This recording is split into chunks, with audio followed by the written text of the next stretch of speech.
안녕하세요. 매번 사연을 듣기만 하다 이렇게 글을 적어보려니까 조금 쑥스럽네요.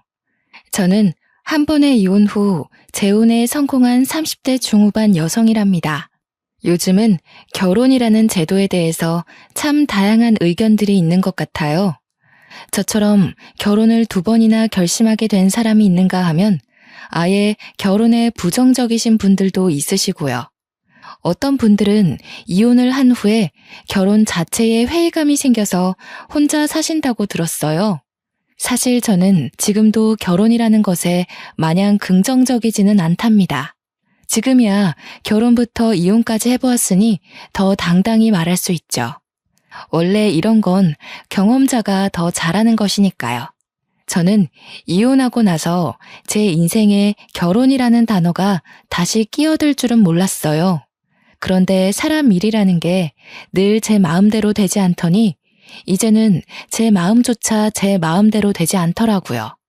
결국 지금의 남편을 만나 생각이 또 한 번 바뀌었네요. 현재는 어찌저찌 또 한 번의 결혼식을 마치고 신혼생활을 하는 중이랍니다. 워낙 자상한 사람이고 저의 모든 걸 이해해주는 사람이라서 이 사람과 함께 할 미래가 정말 궁금하고 기대가 돼요. 시부모님도 너무나 따뜻하신 분이라서요. 오늘은 제가 이 사람과 어떻게 만났는지, 제가 어떻게 살아왔는지, 저의 인생 이야기를 정말 속 시원히 털어내 보려고 해요. 궁금하시지 않나요? 재밌게 들어주시면 감사하겠습니다. 아까 제가 결혼이라는 것에 마냥 긍정적이지 않다고 했는데요. 솔직히 말하자면 그건 여러 일을 겪으며 많이 유해진 생각이고요. 이유야 많겠지만 저는 특히나 결혼에 부정적인 생각을 가지고 살던 여성이었어요. 왜인지 몰라도 결혼에 부정적이라고 의견을 밝히면 다들 이유를 추측하시더라고요. 조금 뻔한 대답이 될 수 있기는 한데 가장 큰 이유는 제가 이혼 가정에서 자랐기 때문이에요. 여기는 저에 대해서 아무도 모르시니까 정말 까놓고 이야기하자면 이혼 가정이라고는 말하지만 저에게 가정이랄 게 없었어요. 이게 무슨 말이냐 하면 이혼하시기 전부터도 부모님은 저에게 별다른 관심이 없었다고 봐야겠네요. 학교에서 나눠주는 가정통신문도 제가 직접 서명하고는 했으니 어느 정도였는지 대충 눈치채시겠죠. 그러니 부모님이 이혼하시고 나서는 얼마나 더 심했겠나요? 서로의 안중에 저의 존재는 없었고 자연스레 저는 혼자 자랐다는 말이에요.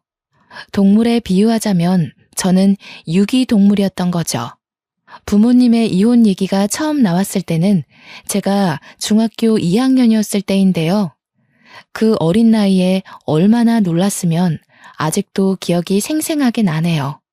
평소라면 바쁘다고 코빼기도 보이지 않던 부모님이 웬일로 집에 있었어요. 제가 학교를 마치고 집에 오자 심하게 싸우고 있더군요. 이럴 거면 이혼해. 처음부터 당신과 결혼을 하는 게 아니었어. 이럴 거면 앞으로도 이런 식으로 굴 거면 그냥 깔끔하게 이혼하자고. 그래, 당신 말 한번 잘했다. 아주 말 잘했어. 당신이 이혼하자고 하면 내가 무서워할 것 같아? 나야 좋아. 좋다고. 어디 한번 갈 때까지 가봐. 바닥에는 유리잔을 던져서 깨트렸는지 유리 조각들이 부서져 있더라고요. 저는 제 방에 들어가 손으로 귀를 막으며 웅크린 자세로 한참을 그러고 있었습니다. 친구들을 보면 불평불만으로 툴툴대더라도 사이는 좋던데 왜 우리 가족은 이리 무관심하고 만날 때마다 싸우는 걸까? 쿵쿵 불안하게 뛰어대던 심장 소리에도 그 생각은 끊기지 않더군요. 중학교 2학년이라고 하면 대부분 생각하는 게 하나 있잖아요. 중2병이라는 단어까지 있듯이요. 대표적 사춘기 아니겠어요? 부모님의 관심과 사랑을 한창 바라고 있었던 터라 지속된 무관심과 싸움, 심지어 이혼 얘기에 저는 거하게 방황하기 시작했어요. 난 무얼 해야 하지? 어떻게 해야 부모님이 웃어줄까? 내가 뭘 한다 해도 알아주기나 할까? 다들 나한테 관심 없을 것 같은데. 진짜 이혼하면 나는 누구랑 살지? 이런 생각이 머릿속에 가득 차고 말았죠. 관심을 구걸하고 알아서 체념하고 불안한 미래를 점치고 여러 마음이 소용돌이치듯 절 태풍의 눈으로 몰아가더라고요. 결국 전 가출을 결심하게 되었습니다. 그때가 겨울 방학이었어요. 등하교할 필요가 없으니 가출이 수월한 듯 하면서도 어딘가 정기적으로 머물 곳이 없으니 앞이 막막했네요. 엄마 트렁크 가져와서 필요한 옷 몇 개 넣고 아빠 지갑에서는 돈을 꺼내 훔치고 그렇게 계획 없이 나와놓고서 갈 데가 따로 어디 있겠나요? 그저 친구 집에 하루 이틀 머물다 눈치 보여서 나왔죠. 버스 정류장에 한참을 앉아있다 해가 질 때쯤 찜질방으로 들어갔어요. 잘 기억은 안 나는데 아마 그때 청소년 보호법으로 시끄러웠을 거예요. 찜질방에 들어가긴 들어갔는데 밤에 쫓겨날까봐 밤새 남자 화장실에 몰래 숨어 있었거든요. 왜 남자 화장실이었냐면 찜질방 주인분이 아주머니셨어요. 아주머니는 여자 화장실을 주로 관리하시고 남자 화장실은 잘 안 들어가시는 듯 했어요. 남자 화장실은 아저씨가 아침에 주로 청소하는 것 같았고요. 낮에는 자고 밤에는 남자 화장실에 숨어있던 생활을 사흘간 반복하다 보니까 돈도 떨어지고 밤낮도 자연스럽게 바뀌더라고요. 원래 밥은 점심 지나 근처 식당에 나가 먹었는데 그때가 딱 손님도 없어 괜한 눈치도 안 보이고 아침부터 낮까지 자다 일어나곤 했으니까 그 시간이 적기라 생각했어요. 식당 가서 밥 먹는 것도 한두 번이었어야 했는데 중학생 2학년이 뭘 알았겠어요. 먹고 싶으면 먹었으니 당연히 제 수중의 돈은 점점 가벼워지더라고요. 급기야 국밥 한 그릇 사 먹을 돈이 없어서 찜질방에서 파는 삶은 계란 몇 개로 하루를 버텼네요. 조금 웃긴 건 그렇게 돈이 없는 와중에도 식혜는 필수였답니다. 목이 막히니까요. 버티고 버티며 그날 밤도 똑같이 찜질방 로비에서 미리 가져다 놓은 만화책을 들고 남자 화장실에 들어가 삶은 계란을 먹고 있었어요. 식혜는 이미 다 마셔서 쌀알만 밑바닥에 깔려 있었고요. 이제 마지막 남은 삶은 계란 하나를 까서 아껴 먹겠다고 야금야금 먹다가 반쯤 오기로 절반 정도는 한 입에 삼켰는데 삼키자마자 이게 뭐지? 싶더라고요. 잘못 삼킨 건지 숨이 턱하고 막히니 얼마나 무서웠는지 본능적으로 뭔가 잘못됨을 느꼈습니다. 숨이 막히는 도중에도 누군가의 도움이 절실하다는 걸 깨달았어요. 급하게 화장실 문까지 걸어가서 문을 두드리며 살려달라고 도움의 신호를 보내려 했어요. 문을 두드리면 누구라도 오지 않을까 싶어서요. 문고리를 잡고서 문을 열고도 싶었는데 문고리 잡기조차 쉽지 않더라고요. 시야가 점점 흐려지고 다리에 힘이 풀리기 시작하는데 이대로 이렇게 계란 먹다 죽는 건가 싶었네요. 꺽꺽거리면서 반은 포기 상태로 어쩔 줄 모르고 몽롱해져 가는데 때마침 남자 화장실 문이 열리더니 누군가 들어오는 것 같더라고요. 얼마 안 있어 누군가 제 몸을 흔들기도 하고 세우기도 하고 풀려가는 제 눈을 들춰보기도 하고 이것저것 확인해보는 듯 했어요. 흐린 눈으로 얼핏 봤을 때는 제 아빠뻘 되는 아저씨였는데 얼굴에 핏기 하나 없는 캑캑거리는 저를 보고는 곧바로 하임리히법을 시도하기 시작했습니다. 예, 자면 안 돼. 눈 똑바로 떠. 눈 떠? 얘야, 정신 놓으면 안 된다. 정신 차려야 해. 몇 번의 압박 끝에 제 목에서 계란과 음식물이 튀어나오며 전 다시 숨을 쉴 수 있었어요. 숨을 고르고 있으니 때 아닌 소란에 찜질방에서 자던 사람들이 다 일어났더군요. 다들 무슨 일이냐며 웅성웅성 모여드니 찜질방 아저씨가 수습하시더라고요. 아이고 죄송합니다. 애가 잠시 우리 집에 온 조카인데 하도 찜질방에서 며칠 자보고 싶다 사정하지 뭡니까? 그래서 데려왔더니 야밤중에 뭘 잘못 먹어 숨을 잘 못 쉬더라고요. 깜짝 놀라 응급조치를 취하느라 이리 소란을 피웠네요. 이제 멀쩡하니 다시 주무세요들.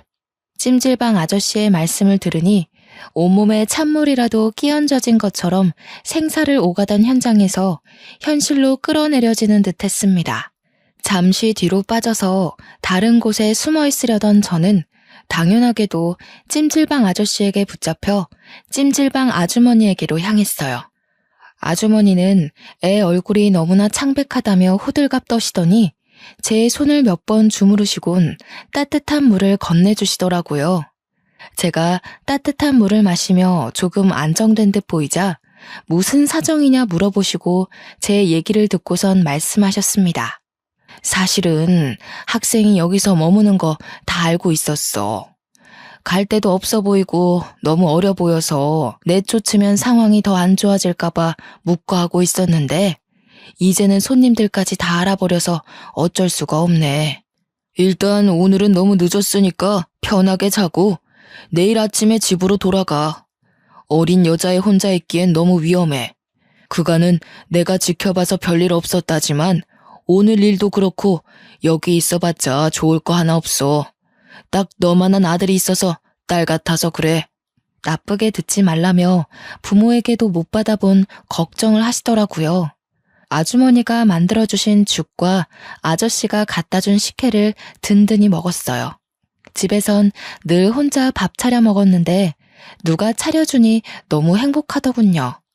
그렇게 저의 일주일짜리 가출을 끝이 났어요. 집으로 돌아오니 부모님은 잠시 산책 갔다 왔냐면서 할 얘기가 있는데 마침 잘 왔다고 하시더라고요. 너도 일주일 동안 대충이라도 들어서 알고 있겠지만 부모님끼리 서로 의논을 충분히 했다며 이혼하기로 했다고 저에게 통보했습니다. 그 말을 들으니 머리가 띵하더라고요. 제가 가출한지도 모르는 것 같았어요. 그러면서 하는 말이 뭔 줄 아세요? 우리 이혼하기로 했다. 오래 안 걸릴 거야. 우리가 이혼하기로 하고서 서로 의논하다가 널 데려갈 수 없다고 판단했어. 아빠는 다른 사람이랑 새 살림 차릴 거고 그쪽에선 널 원하지 않더구나. 미안하다.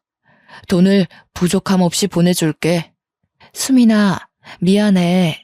이 사람이랑은 이혼하기로 했고 엄마도 수민이 꼭 데려가고 싶었는데 엄마는 뉴질랜드로 이민 가기로 했어.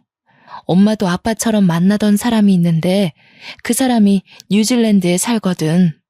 미안해. 엄마도 돈은 정말 부족함 없이 보낼게. 엄마 이해하지? 듣다 보니 쌍방으로 바람이 나서 이혼 후 서로 새 가정을 차리기로 했다더군요. 아빠는 아빠대로, 엄마는 엄마대로 새 인생을 살 계획이 번지르르 하더라고요. 벌써부터 엄마나 아빠나 새 가족이 될 사람이 있으니 어찌나 몸을 추스르시던지. 둘 중 아무도 저를 책임질 수 없다고 그러던데요. 생활비는 충분히 주겠다면서 따로 집조차 구해주지 않은 채 하숙집을 구하든 월세방을 구하든 혼자 살라고 말하더라고요. 전 이혼하더라도 저를 누군가 데리고 갈 줄 알았지 버리고 갈 줄은 꿈에도 몰랐네요. 정말 누가 알았겠어요. 일주일의 가출 후 이번엔 가족으로부터 내쳐져 혼자 살게 되었어요. 잠잘 곳부터 구해야 한다는 생각에 자연스레 찜질방은 제 머릿속에서 잊혀지더군요. 그나마 부모님에게 아주 조금의 양심은 남아있긴 했는지 생활비는 꼬박꼬박 줘서 고등학교 졸업 때까지 학업에 매진할 수 있었어요. 그마저도 여유롭게 준 것은 아니었고 제가 성인이 되자 알아서 살라며 연락조차 끊겼지만요. 이른 나이부터 홀로 서기를 해야 했던 저는 불안감에 열심히 공부했고 그래서 서울에 있는 유명 대학에 장학금 받고 입학했답니다. 성인이 되고 나서는 정말 일에 치여 살았어요. 생활비에 기숙사비에 돈을 많이 벌어야 했거든요. 아르바이트에 과외에 대학 생활을 병행하면서도 그 와중에 성적 유지도 해야 했고요. 그렇게 시간이 없어서 정신없이 바빠서 그랬던 것일까요? 저는 아르바이트하는 곳에서 한 남자를 만나는 지금 생각하면 정말 미련한 짓을 하게 됩니다. 그 남자는 프랜차이즈 카페 점장이었고 저와는 10살 차이였어요. 제가 아르바이트생으로 들어올 때부터 잘해주더라고요. 솔직히 별로라 생각했던 사람이라도 나에게 꾸준히 잘해주는 모습을 보면 어느새 경계심 풀고 친하게 지내게 되잖아요. 호의를 굳이 저기로 받아들이지 않으니까요. 저도 그랬습니다. 그 남자뿐 아니라 같이 아르바이트 하던 동료들과 적당히 친해졌을 때였어요. 아르바이트생 전체 회식을 한다고 하더라고요. 저는 피곤하기도 하고 집에서 조금이라도 쉬고 싶어서 안 가려고 했는데 말하다 보니 회식에 참석하는 걸로 분위기가 형성되더군요. 결국 참석해 1차, 2차까지 쭉 달리는데 눈 뜨고 보니 그 남자와 저 이렇게 둘만 남아 술을 마시고 있었고 저는 술에 취해 누군가에게라도 기대고 싶었는지 제 입으로 저의 인생사를 술술 다 말하고 있었어요. 그 남자는 저의 사정을 다 듣고 나자 그 후부터는 밥을 사주고 싶으니 같이 먹자며 따로 약속을 잡으려 하더니 영화 티켓을 누군가에게 받았는데 같이 보러 가지 않겠냐고 하면서 저를 작정하고 꼬시더라고요. 어릴 때부터 혼자 살아서 많이 외로운 와중에 계속 잘 대해주고 꼬시는 사람이 있으니까 제 마음은 점차 그 사람에게로 기울었어요. 지금 생각해보면 와, 진짜 왜 그랬을까 싶어요. 정말 어려서 세상 물정 모른다는 게 이런 거구나. 지금 생각하니 그렇네요. 어리고 외롭고 가족도 없어 보이니 다루기 쉬웠겠죠.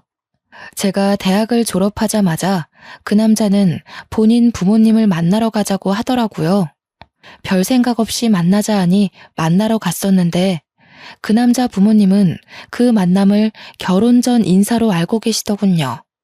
뭐라 의견도 못 내고 청혼도 못 받고 그냥 그 남자가 이끄는 대로 끌려가 결혼을 하게 되었네요. 프로포즈도 따로 없이 번갯불에 콩 구워 먹듯 그렇게 한 결혼이라서 당연히 결혼 생활이 마음에 들 리가 없었어요. 그래도 이 남자만한 사람은 없다고 생각을 하고 있었는데 아니나 다를까. 그 남자는 결혼을 하고 나자 태도가 완전히 달라지더라고요. 꼬실 때는 그렇게 간이라도 떼어줄 듯 굴더니 결혼 후에는 제 간을 떼서 먹으려 하더군요. 시댁에서는 제가 이혼 가정에서 자랐다며 원체 싫어하셨어요. 저야 허둥대더라도 아직은 어색해서 그러신 걸 거야. 나에게 익숙해지고 나에 대해 잘 알게 되면 달라지시겠지 생각하며 저를 싫어하시는 만큼 더 노력하려고 애썼어요. 처음으로 제가 이룬 가정이니 망치고 싶지 않았거든요. 시부모가 하대할수록 더 잘 보이려고 노력하는 며느리라니. 시댁 입장에서는 어찌나 우습고 만만해 보였겠어요. 유독 저에게 시집살이를 혹독하게 시키셨습니다. 시어머님은 매일 집에 찾아와 제가 만든 반찬 맛을 보시더니 하나 맛볼 때마다 저한테 그러더라고요. 아우 짜, 왜 이렇게 짜게 만들었대? 이거 만들 때 간 안 봤니? 누가 혼자 잘하네 아니랄까봐 이렇게 티를 내네. 간을 보기야 보았는데요. 저도 그렇고 그이도 그렇고 저희는 좀 짜게 먹는 걸 좋아하더라고요. 그래서 좀 짜게 느껴지실 수 있어요. 뭐? 어디서 말대꾸야? 너희들이 좋아하니 나는 그냥 입 다물라는 거니? 아무리 짠 걸 좋아하더라도 이렇게 짜게 만들면 안 되지. 내 아들이 이런 걸 먹고 산다는 게 난 정말 믿을 수가 없다. 너 주말마다 내 집으로 와. 내가 좀 가르쳐야겠다. 시어머니의 말씀에 기껏 음식을 배우러 시댁에 가도 다른 며느리와 비교하면서 저를 늘 후려치시더라고요. 첫째 며느리는 대기업 다니면서 매일 안부 전화에 선물까지 사오던데 얘는 어떻게 된 게 살갑게 굴지를 못하니? 이제 막 대학교를 졸업해 취업 준비를 하는데 돈이 충분치 않은 건 당연한 거 아닌가요? 계속되는 시어머님의 구박에도 저는 시어머님 생신 때 제가 할 수 있는 선에서 선물을 준비해 드렸어요. 아이고, 이걸 선물이라고 사온 거니? 쟤 좀 봐라. 아무리 돈도 없고 센스도 없다지만 요즘 누가 이런 싸구려 제품 쓴다니? 어른 없이 자라서 보는 눈이 많이 떨어진다 얘. 웬만하면 이혼하고 싶지 않았기에 참으려고 노력했어요. 시간이 지나면 익숙해지면 조금씩 나아지겠지 싶었어요. 그런데 제가 참으면 참을수록 제가 참을 수 있는 한계를 시험이라도 하듯 점점 심해지더군요. 하루는 시어머님한테 전화가 왔어요. 예, 내일 김장해야 하니까 내일 아침 일찍 새벽 5시까지 집에 오렴. 할 거 많으니까 마음 든든히 먹고. 그때 한창 취업 준비하느라 토익 시험과 각종 자격증 시험 준비 중이었는데요.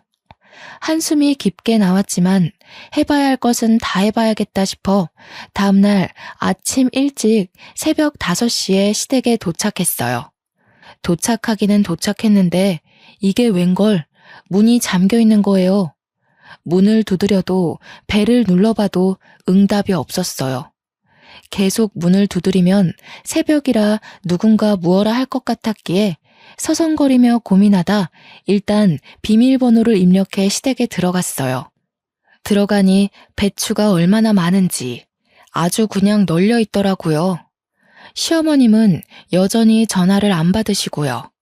시어머님은 잠시 나간 거라 치더라도 이렇게 배추가 많은데 다른 사람 아무도 없이 저 혼자 있는 게 너무 이상하다 싶었어요.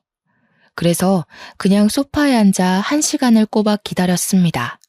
기다리면서도 이게 뭔가 싶고 안 좋은 생각이 머릿속을 스쳐 지나갔어요. 설마 그렇게까지 시어머님이 악독한 사람은 아닐 거라 믿고 싶더라고요. 그런데 안 좋은 예감은 틀리질 않더라고요. 설마 했던 것이 사람을 잡더군요. 시어머니께 전화가 와서 왜 전화했냐고 하시길래 오늘 김장하는 거 아니었냐고 오라해서 왔는데 왜 집에 안 계시냐고 여쭈었죠. 예의 없이 새벽부터 전화하더니 시부모 여행 간 것도 모르니? 가족여행 와서 집에 없지 뭐. 나 집에 갈 때까지 네가 김장 좀 해놓으렴. 네? 어머님, 그게 무슨 말씀이세요? 저 자격증 공부하다가 시간 내서 온 건데 이러시면 어떡해요? 여행이라뇨. 그럼 저를 왜 부르셨어요? 처음부터 저 혼자 김장 다 하라고 부르신 거였어요? 어린 것이 보는 눈만 없는 줄 알았는데 눈치도 없네. 왜 불렀겠니? 늙어서 온몸이 쑤시는데 내가 다 하련? 며느리인 네가 할 수도 있는 거지. 난 여행 갔다 올 테니 김장 다 해놓아라. 갔다 와서 간 볼 거니까 대충 하기만 해봐. 정말 말도 안 되잖아요. 혼자 김장을 하라니 이런 시집살이는 듣도 보도 못했어요. 저 혼자 먹을 김치도 아니고 이 많은 걸 혼자 도대체 어떻게 해요? 그것도 직접 전화까지 해가며 불러드리더니 저런 태도라뇨. 전화를 끊고 허탈하게 앉아 밖을 바라보는데 내가 지금 여기서 뭐 하는 건가 싶었어요. 거실 창 너머로 동트며 노랗고 빨간 햇빛이 쫙 깔리는데 분하기도 하고 슬프기도 하고 눈물이 나더라고요. 한참을 방만 바라보며 울다가 결국 이혼을 결심했습니다. 시댁에 남아 김장을 하는 대신 남편에게 전화를 걸어 이혼하자고 말했네요. 이혼하고 무슨 생각이 들었냐 하면요. 그간 살아온 제 인생에 의문을 품게 되더니 별별 생각 다 들더라고요. 이혼 별거 아니네. 부모님도 이혼하더니 나도 이혼을 했구나. 결혼은 내 인생에 없나 보다. 내 인생은 왜 이리도 외롭고 힘들지? 그렇게 혼자 감정에 매몰될 뻔했지만 구사일생이라고 할까요? 면접을 봤었던 한 회사에 합격해 입사하게 되었어요. 자격증 취득 전에 넣었고 꽤 규모가 큰 중견 기업이라 큰 기대를 하지는 않았는데요. 예상치 못한 합격이라 그런지 마음이 술렁거리는 상황에도 기쁘긴 하더라고요. 그 이후부터는 온 신경을 쏟아붓고 매달릴 곳이 회사 하나뿐이라 정말 처절하게 매달렸던 기억뿐이네요. 일이 없으면 더 달라고 더 배우겠다고 신입 때부터 그러고 다녔어요. 그러다 보니 어느 순간 야망이 가득한 신입이라는 별명도 생기더라고요. 워낙 열정적으로 배우며 회사의 모든 시간을 바쳐서 그런지 회사 사람들과의 관계도 무난했네요. 입사하면서부터 시간이 참 정신없이 지나갔는데 그렇게 바쁜 게 오히려 저에게 필요했어요. 실제로 도움이 되더군요. 집에만 오면 바로 골아떨어져 따로 생각할 시간이 없었으니까요. 그런데요, 잊어버리는 게, 피해버리는 게 모든 걸 해소하는 건 아니잖아요. 너무 감정을 억누르며 일만 하고 살아왔던 탓일까요?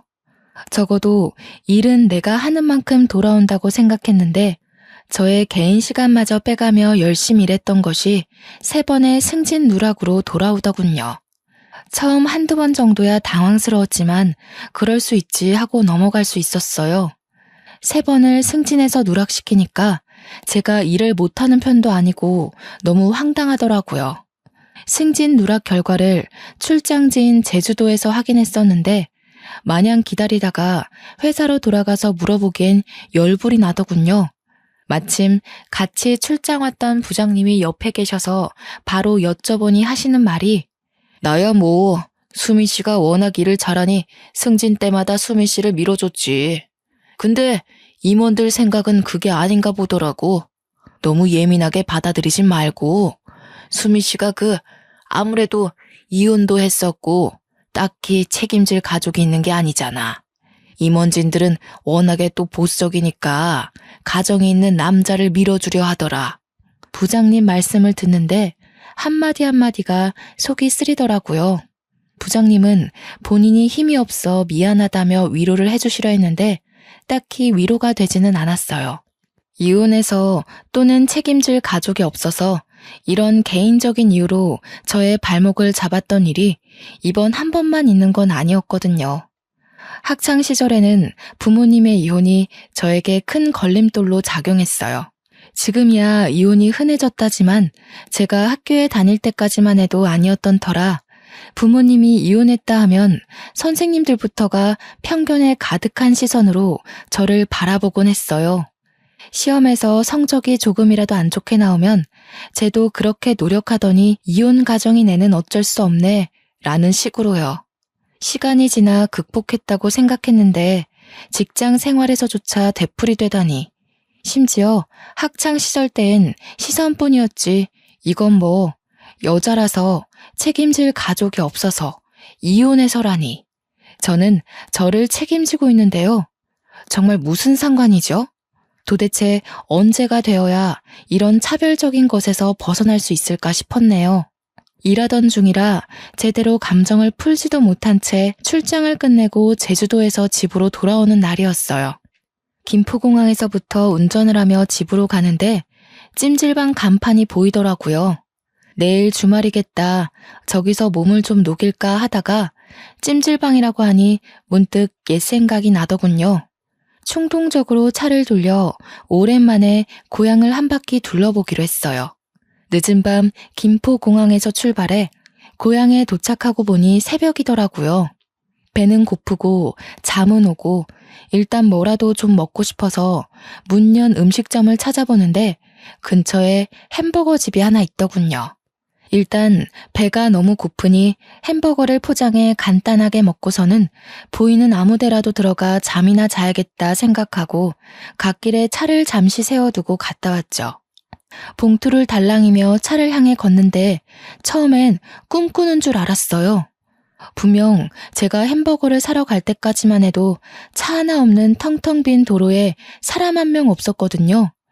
근데 제가 햄버거를 포장하고 나오자 저 멀리 횡단보도에 뭔가 보이는 거예요. 원래 있었나? 내가 못 본 건가? 아니면 내가 귀신에 홀렸나? 하고 일단 차에다 햄버거를 놓고선 천천히 다가가는데 가까이 다가가면 다가갈수록 사람의 형상인 게 느껴졌어요. 아저씨에서 할아버지 그 애매한 나이대의 아저씨였는데 깜깜한 새벽에 모르는 사람이 제 앞에서 피를 흘리며 쓰러져 있는 걸 보니까 잠도 확 깨고 정신이 아찔하더군요. 직감적으로 이건 뺑소니다 싶어 덜덜 떨리는 손으로 112에 신고했습니다. 얼마 안 있어 구급차와 경찰차가 오더라고요. 제가 살아온 인생을 되돌아보며 우울한 감정에 빠져 있으려고 했는데 이 새벽에 도대체 이게 무슨 일인지. 세상은 저에게 우울해할 시간을 주지 않으려고 했나 봅니다. 저는 신고자로서 최대한 협조하기 위해 같이 병원에 갔습니다. 응급실에 도착하니 상황은 긴박하게 흘러가더라고요. 아저씨는 바로 수술이 필요한 상황인 듯 주변이 분주했고, 아저씨의 소지품을 통해 신분을 조회하고 가족에게 연락하느라 바쁜 듯 보였어요. 머뭇대며 근처를 맴도니 저보다 어려 보이는 경찰관이 말을 걸어주더라고요. 신고자분 맞으시죠? 사건 조사에 협조 부탁드립니다. 뺑소니 사건으로 신고하셨는데 직접 목격한 것인지요? 아니요. 제가 햄버거를 사러 잠시 갓길에 차를 세웠는데요. 포장하고 오니 저 멀리 횡단보도에 사람이 쓰러져 있더라고요. 가까이 다가가니 뭔가 뺑소니 사고 같길래 바로 신고했어요. 네, 알겠습니다. 혹시 자차에 블랙박스가 설치되어 있으신가요? 블랙박스 영상 확인 한번 해보아도 되겠습니까? 경찰관에게 괜찮다, 최대한 협조하겠다 말하려던 순간 아저씨의 가족으로 추정되는 아주머니와 한 남자가 응급실로 급하게 뛰어들어오더군요. 어찌나 급하게 오던지 응급실 안 모든 사람의 시선이 그쪽으로 몰릴 정도였어요. 아저씨의 아내로 추정되는 아주머니는 온 얼굴이 눈물로 젖어 있었습니다. 아주머니는 병원 접수대에 무어라 말을 하시더니 아저씨가 수술실로 들어갔다는 걸 아셨는지 어쩔 줄 몰라 하며 아들로 추정되는 남자의 손만 붙잡고 계셨어요. 남자는 그런 아주머니의 손을 꼭 붙잡고 경찰관을 향해 다가오시더라고요. 경찰관은 그 남자의 얼굴을 보자마자 눈을 동그랗게 뜨더니 남자를 향해 거수 경례 후 아는 척을 하더군요. 딱 보니까 그 남자도 같은 경찰인 것 같더라고요. 남자는 수고한다며 경찰관의 어깨를 툭 치고는 경찰관에게 상황 설명을 자세히 들었고 곧 옆에 있던 제게 고개를 숙여 정중하게 인사했습니다. 신고자분 맞으시죠? 정말 감사합니다. 덕분에 제 아버지가 늦지 않게 수술대에 올라갈 수 있었습니다. 신고해 주시고 조사에 최대한 협조해 주셔서 정말 마음 깊이 감사드립니다. 그러고선 능숙하게 제 블랙박스 영상을 잠시 확인하겠다며 양해를 구하고는 블랙박스를 돌려보기 시작하더라고요. 아주머니는 그런 남자 옆에서 머물며 저의 손을 꽉 잡으며 저에게 연신 고맙다는 인사를 하셨어요. 솔직히 제가 한 것에 비해서 감사 인사를 과하게 받는 느낌이라 민망하기도 하고 뿌듯하기도 하고 복잡 미묘했네요. 다행히 저의 블랙박스에 뺑소니 사고가 노골적으로 찍혀 있더라고요. 조금이라도 멀거나 가까웠다면 못 찍었을 각도로 정말 미세하게 오른쪽 위 구석에 사고 영상이 찍혀 있었네요. 제가 직접 목격한 것도 아니라서 혹여나 블랙박스에도 사고 영상이 안 담겨 있으면 어떡하나 내심 걱정을 했었는데요. 그런 제 걱정을 날려버리기라도 하는 것처럼 결정적 정보마저 보이더라고요. 정말 잠시 갓길에 차를 세워둔 거라 헤드라이트를 켜뒀었는데요. 그 불빛에 뺑소니 사고를 내고 도망가려던 차가 제 차 쪽으로 다가와서 제 블랙박스 각도를 확인하는 듯한 움직임이 있었어요. 처음엔 빛이 번져서 번호판이 안 보이는 듯 하다가 뺑소니 차가 제 차에서 멀어지며 번호판이 확실하게 보이더군요. 그로부터 대략 한 달 뒤, 그 남자로부터 전화가 왔어요. 늦게 연락드려 죄송합니다. 덕분에 제 아버지 수술이 무사히 끝나서 오늘 퇴원하셨답니다. 뺑소니 범도 덕분에 수월하게 잡았고요. 감사 인사를 드리면서 밥 한 끼 대접하고 싶은데 이번 주 토요일 괜찮으신가요? 정말 다행이네요. 퇴원 축하드려요. 이번 주 토요일에 따로 약속이 없어서 시간이야 괜찮은데요. 제가 그쪽에 살고 있지 않아서요. 마음만 감사히 받을게요. 제 아버지 생명의 은인이신데 밥 한 끼 대접할 수 있게 해주세요. 거리가 멀어 그러는 거라면 지금 사시는 곳 근처 식당에 예약하겠습니다. 제대로 감사 인사를 할 기회를 주셨으면 합니다. 제 아버지도 꼭 직접 뵙고 싶다고 하셔서요. 간곡히 부탁하시니 마냥 거절하기가 죄송스럽더라고요. 그렇다고 저는 서울에 사는데 이제야 막 퇴원한 환자를 모시고 서울까지 그 먼 거리를 올라오라고 하기에도 못하고요. 결국 서울과 제 고향 그 중간쯤에 위치한 한정식 식당에서 만나 뵙기로 했네요. 그렇게 토요일 식당에 도착하니 먼저 와 계시더라고요. 문을 열고 예약한 방으로 들어갔는데 아저씨와 아주머니가 저를 보자마자 벌떡 일어나시더니 제 양손을 붙잡으시며 감사 인사를 하셨어요. 아니, 제가 한낮에 이렇게까지 감사 인사를 받은 건 처음이라 몰랐는데 이게 생각보다 쑥스러운 일이었어요. 손을 내저으며 아니에요, 다행이에요 하며 자리에 앉는데요.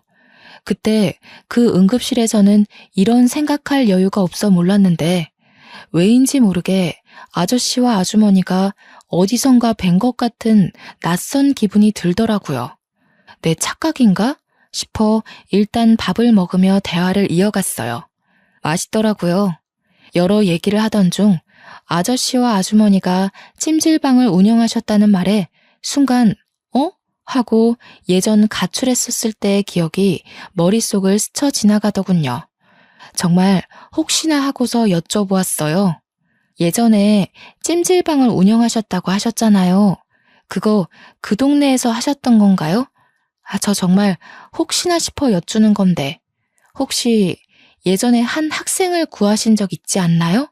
응? 그렇지요. 그 찜질방 터가 희한했는지 이가 몇 번 그랬던 적이 있네요.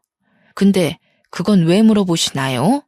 저의 뜬금없는 질문에 잠시 저를 빤히 바라보며 생각에 잠기셨던 아저씨가 문득 그러고 보니 걔 중에 제일 기억나는 여학생이 있었다고 말을 먼저 꺼내시더라고요. 정말 어린 학생이었는데 가출이라도 했는지 며칠 동안 찜질방에 머물더군요. 불량 청소년 같아 보이지는 않고 질에 찔렸는지 밤마다 남자 화장실에 숨어 있어서 더 눈길이 갔죠. 걱정되는 마음에 하루는 얘기 좀 해보려고 남자 화장실에 들어갔는데 숨이 막히는지 컥컥거리면서 창백하게 질려있더라고요. 아, 그 학생 머물 거면 당당히 좀 머물지. 그마저도 못하고 맨날 밤새 숨어 있어서 어찌나 마음이 짠하던지요. 이가 때마침 화장실에 안 찾아 들어갔으면 정말 큰일 날 뻔했어요. 그 학생이 컸으면 딱 지금 아가씨 같았겠네요. 어린 학생이 죽을 것 같아 일단 살리고 봤다고 그리 말씀하시며 웃으시는 아저씨와 아주머니의 모습을 보는데 예전에 죽을 내주시던 아주머니의 모습과 식혜를 건네주시던 아저씨의 모습과 겹쳐 보이며 확신이 딱 들더군요. 예상치도 못한 만남에 저는 너무나도 놀라 몇 초간 말을 못하다가 비명을 지르듯 소리치며 말했어요. 그 학생이 바로 저예요. 세상에, 말도 안 돼요. 저 진작에 찾아가 감사 인사를 꼭 드리고 싶었는데 찜질방이 없어져서 감사 인사를 드리고 싶어도 드릴 수가 없었어요. 그런데 이런 우연으로 만나게 되다니요. 세상에. 아니, 저만 신기한 건 아니죠? 진짜 너무너무 신기하지 않나요? 모든 게 우연으로 맞아떨어진 거잖아요. 아저씨가 제 목숨을 구해준 것부터 제가 아저씨를 구해주게 된 것까지요.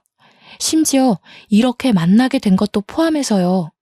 흔치 않은 인연에 어안이 벙벙해지더라고요. 현실감이 없어도 너무 없게 느껴졌지만 이 기회가 아니면 영영 감사 인사를 할 기회가 없을 것 같아 재빠르게 말했어요. 그때 정말 감사했어요. 제가 그때 많이 힘들기도 했고 방황도 많이 했는데요. 목숨도 구해주시고 직접 죽도 만들어주셔서 그게 얼마나 큰 힘이 되고 감사하던지요. 평생 감사 인사를 못 전할 것 같아 늘 마음 한구석이 좋지 않았는데 이리 감사 인사를 전할 수 있어 너무나도 감사하네요. 아주머니와 아저씨는 잠시간 어리둥절해하다가 거짓말하는 거 아니고 진짜냐며 이게 무슨 인연이냐며 놀라워하시더라고요. 조용히 밥을 먹으며 듣기만 하던 남자도 감탄하시더니 한마디 하셨어요. 아니, 이런 인연이 있을 수 있다는 게 신기하네요. 이 정도 인연이면 세상에 이런 일이라도 출연해봐야 하는 거 아닙니까? 그날은 정말 서로 감사 인사만 100번 말하고 헤어졌던 것 같아요. 저는 그날 이후로 그간의 미련을 이제라도 푸는 심정으로 아주머니와 아저씨께 자주 연락드리고 찾아뵈었어요. 그 남자 역시도 오다 가다 자주 마주쳤죠. 제일 무서운 인연은 스며드는 인연이라고들 하잖아요. 저는 정말 그 남자에 대해서 아무 생각이 없었는데요. 자주 찾아뵙다 보니 자주 마주치게 되고 또 그러다 보니 가끔 생각이 나고 궁금하고 그렇게 감정이 진화하더라고요. 명절에 누구네 집을 방문해 본 적이 정말 까마득한데 아주머니와 아저씨가 혼자 지내는 저의 사정을 먼저 알아봐 주시고 설날에 집으로 오라고 초대해 주셨어요. 부모와 연 끊고서 살고 있던 저라 명절에 대한 추억이나 경험이 많이 없어서 괜스레 설레더라고요. 빈손으로 가기에는 민망할 듯 싶어 고향 근처 농협에서 한우를 사려고 했어요. 무슨 부위를 사들고 가야 하나 이리저리 둘러보며 고민하는데 누군가 말을 거는 거예요. 오늘도 집에 놀러 오시는 거예요? 명절 선물 사시려는 거면 고기보다는 해산물이 좋을 거예요. 부모님이 해산물 좋아하시거든요. 깜짝이야. 뭐예요? 왜 여기에 있어요? 아무튼 감사해요. 안 그래도 무얼 더 좋아하실지 고민이 됐었거든요. 그쪽은 뭘 더 좋아해요? 이왕 명절 선물 사는 김에 같이 사줄게요. 저야 뭐 다 잘 먹습니다. 마음만으로도 감사하네요. 자, 해산물 코너로 갑시다. 아무래도 전복이 좋을 거예요. 그 남자가 몸이 좋다는 건 이미 알고 있었거든요. 제 바로 앞에서 뒤돌아서 걷는데 그 사실이 갑자기 확 다가오더라고요. 심지어 해산물 코너에 가서 전복을 구경하는데 일하시는 직원분이 저와 그 남자를 엮으며 신혼이냐고 물어보는 거 아니겠어요? 그 남자가 딱히 아니라고는 말 안 하고 그저 웃으며 전복 뭐가 좋아요? 묻는데 기분이 굉장히 묘했어요. 아, 맞다. 이 사람도 남자기는 남자였지? 싶기도 하면서요. 직원분의 추천대로 전복 선물 세트를 사서 제가 들으려는데 그 남자가 저를 한번 쓱 보더니 선물 세트를 가져가서 들더라고요. 제가 또 그런 배려에 약한 거 어떻게 알고. 그때 그 남자의 행동 하나하나에 반응하는 저를 보자니 제대로 감겼구나 싶더라고요. 그렇게 마음을 깨달았어요. 설날 잘 보내고 서울 올라가면서 그 남자에게 연락하기 시작했죠. 그 남자도 알게 모르게 저한테 마음이 있었는지 연락이 끊기지 않게 이어가더군요. 제가 경찰 제복 입은 모습 한번 보고 싶다니까 그날 퇴근길에는 제복 입은 상태로 오기도 하고요. 그렇게 눈 맞아서 1년의 짧은 연애 끝에 저는 결혼까지 결심하게 되었어요. 네, 맞아요. 지금의 남편이랍니다. 근데요, 솔직히 남편에게는 첫 결혼이지만 저한테는 재혼이잖아요. 아무래도 이혼의 경험이 있으니까 재혼은 시작부터 망설여지게 되더라고요. 그런 제가 답답했는지 남편은 뭐가 걱정이냐면서 대놓고 물었고 저는 대답했죠. 당신도 알겠지만 나 이미 결혼도 해봤고 이혼까지 했잖아. 당신이랑 결혼하게 되면 아주머니도 아저씨도 내 시부모님이 되는 건데 지금처럼 편하게 못 지낼까봐 무섭고 그래. 당신은 처음인데 나만 재혼이니까 미안하기도 하고. 그런 거라면 정말 걱정하지 마. 우리 부모님 성격 몰라서 그래? 당신이 나랑 결혼한다고 해서 시부모 유세 떨고 그럴 사람들 아니라는 거 알잖아. 난 당신과 사랑하는 가정을 이루고 싶은 거야. 처음이든 재혼이든 관심 없어. 재혼에 회의적이었지만 저의 가정을 이루고 싶다는 욕심은 있었거든요. 남편은 바로 그 점을 기가 막히게 꼬집으면서 설득하더라고요. 마침내 제가 결혼하자며 고개를 끄덕인 날 남편은 쐐기를 박으려는지 바로 부모님께 결혼하기로 했다고 고하더군요. 저는 그 옆에서 긴장이 돼 손끝을 만지작거리고 있었는데 어머님이 한박 웃음을 지으시며 말씀하셨어요. 아이고, 올해도 걸렸다, 올해도 걸렸어. 얼마나 기다렸는지 아니? 우리 남편 차가운 길바닥에 외롭게 죽을 뻔했는데 그거 발견하고 구해준 넌 우리 집안의 귀인이야. 어디서 이렇게 착하고 선한 아이가 굴러왔는지 우리 모자란 아들과 결혼까지 해준다니 난 더없이 행복하구나. 어머님과 아버님은 혼수랑 집도 전혀 걱정하지 말라고 큰 소리 떵떵 치시더라고요. 우리 집에 귀인이 들어오는데 그것 하나 못 해주겠냐면서요. 사공의 목표가 하나고 모두가 열정적이니 배는 순항하더니 그 자리에서 결혼식 날짜까지 바로 정했답니다. 다만 결혼식 날짜가 다가올수록 이혼한 제 친정 부모가 마음에 걸리기 시작했어요. 결혼식 혼주석에 불러야 하는 건지 고민이 돼서 예비 시부모님께 먼저 상의하니까 제 마음 편할 대로 결정하라 하시며 한마디 하셨어요. 내가 이 결혼에 원하는 건 딱 하나야. 바로 네가 우리 집에 시집와서 행복해지는 것이란다. 예비 며느리로 무언가 하려고 노력하지 않아도 돼. 넌 이미 우리 가족의 은인이잖니. 너의 부모님도 그래. 모든 건 너의 마음이 향하는 대로 하렴. 대신 네가 결혼식을 올리며 행복해지는 방향이었으면 좋겠다. 저는 솔직히 부모 같지도 않은 인간들에게 저의 근황조차 알리고 싶지 않아서 결혼식 초대조차 원하지 않는다고 사실상 이미 연을 끊어버린 관계라고 설명했습니다. 예비 시부모님은 제가 고민한 것이 허무하리만치 쉽게 수긍하며 이해해 주시더라고요. 제 결혼식 혼주석에는 남편의 고모랑 고모부가 감사하게도 앉아주셨어요. 저는 이렇게 시부모님의 사랑을 듬뿍 받으며 결혼식을 올렸고 신혼집도 시댁과 걸어서 10분도 안 걸리는 집으로 구했어요. 신혼집으로 이사 오며 이직도 같이 알아보다가 좋은 기회를 잡게 되었어요. 전 회사에 비해 꿀리는 회사도 아닌데 직급도 하나 올리고 연봉도 꽤 받으며 행복한 이직까지 성공했네요. 지금의 시부모님은 정말 저를 사랑하고 아껴주시는 게 느껴져요. 이혼하기 전에 저였다면 미쳤다고 시댁과 그리 가까이 사느냐 했을 텐데요. 제가 자발적으로 신혼집을 시댁과 가까이 구한 건 아무래도 이유가 있겠죠. 어머님은 매일 제가 좋아하는 반찬을 하나씩 만드셔서 신혼집에다 갖다 주셔요. 아버님은 식혜를 새로 만들 때마다 갖다 주시고요. 두 분이서 나란히 우리 부부의 냉장고를 열심히 채워주십니다. 친부모에게 효도하고 지내면 복이 들어온다던데 저에게 해당되는 말은 아니었나 봐요. 생각해보면 저는 그 말과는 반대로 친부모와의 관계를 끊어내고 나서야 다음 모든 것이 잘 풀리기 시작한 것 같거든요. 처음 찜질방 사장님 부부를 만났을 때만 생각해도 그래요. 그때 친부모와 함께 멀쩡하게 잘 살았으면 만날 일이 없지 않았을까요?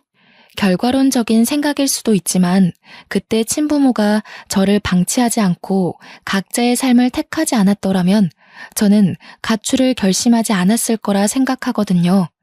그렇지만 결론적으로 친부모는 저를 방치했고 각자의 삶을 택함으로써 제가 가출을 결심했고 그 덕분에 이런 인연을 만나게 되었다는 것이 정말 신기해요.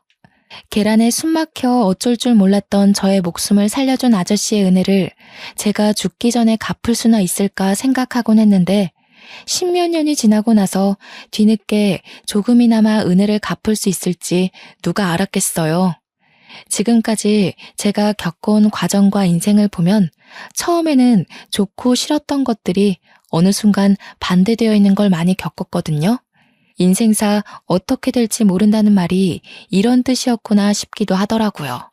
저 이제는요, 과거는 과거인 채로 두려고 해요. 사회도 그렇게 생각할까 싶기도 하지만 이젠 신경 안 쓰려고요. 지난 날은 지난 날로 겪었던 힘듦은 뒤로 한 채 현재의 삶에 더 집중하기로 했어요. 앞으로 남편과 걸어갈 길이 멀다는 걸 이제는 알게 되었거든요. 저를 사랑해주는 남편에게 감사하고 아껴주는 시부모님께도 감사하고 힘들어도 꿋꿋이 잘 살아온 저 자신에게도 고맙다는 말을 하고 싶네요. 지금까지 저의 긴 인생 이야기 들어주셔서 감사합니다. 여러분 늘 행복하세요.